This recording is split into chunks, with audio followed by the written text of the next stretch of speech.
All right. So lesson 103 with the expanding and collapsing logarithmic expressions. This time, if we have one big nasty looking logarithm, we're going to expand this. And this looks scarier than it is to do. When you expand it, you want to do these three steps in this order. That'll make it the simplest for you. Use the quotient rule. Because we're taking the log of a quotient, so let's do the quotient rule. So we're going to do log of the top part minus the log of the bottom part. Square root of x plus 1 times z cubed.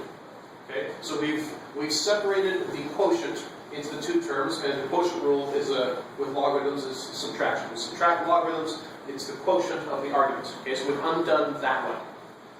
Now let's undo the products. This is the log of x times y cubed. So when we have the product, that's the sum of logarithms. Right? When you add logarithms, you can multiply the arguments. So we're going the opposite direction. If you have the log of a product, separate that into the sum of the logs of those two factors. Same thing here. And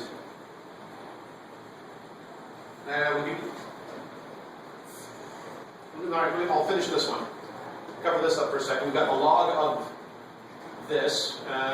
Let's do an intermediate step here because we have the square root of this product. So let's make it x plus 1.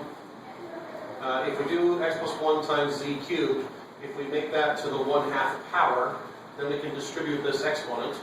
And we've got log of x plus 1 to the 1/2 times z to the 3/2. Now we have the log of this product, which we can separate as log of x plus 1 to the 1/2 plus log of z to the 3/2. But we're subtracting that whole thing. So minus that, which means that we have to distribute this negative.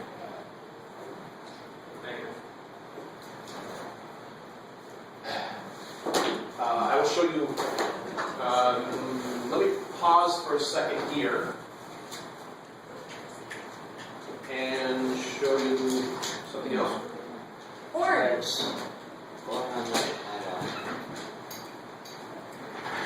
The other thing you could do is from here, is to do the radical to fractional exponent distributed thing first. If we've got, working with this thing by itself for just a second. Square root of x plus 1 times z cubed. Convert the radical into a fractional exponent. Use brackets there for that, so I don't get confused with this set of parentheses. And z cubed, then we can distribute the 1/2 exponent. We've got x plus 1 to the 1/2 times z to the 3/2. And we're taking, okay, so now we have this. So let's pretend that we did this first. If we have, we've got this up here. I do hear the talking over there, by the way. 1/2, I still hear the talking over there. Now, when we have it in this form, I'm talking across the room. No, I said that means stop talking. Oh, You did.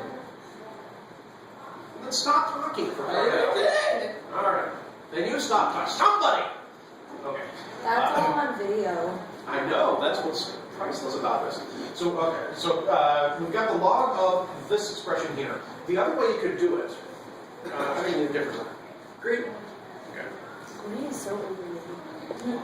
You're Green is not a creative color. The other thing we can do is do both of these in one shot. Kind of like when I told you when we're collapsing logarithms, we got a string of logarithmic expressions and we want to collapse them into one. When we're going the other, sometimes it's easiest to do those two things at the same time. So when we're going the other direction, that's also an option, because what do we have? We have an x and a y cubed on top, and we have this and this on the bottom. Let me color code this again. with something else. Brilliant. Purple. So if we go with the greens on top and the purples on the bottom, that means we're going to have the ones that are on top are positive log. It's going to be positive log something, and the ones on the bottom are going to be negative. So when we've got positive log, I'm just trying to stop working. Log of x. X. The y cubed is also on top, so plus log of y cubed. Now on the bottom, so it's negative log of x plus 1 to 1/2. This is also on the bottom, so this also gets a negative of log of z to the 3/2 power. I can't see the L, so it looks like all The orange? power.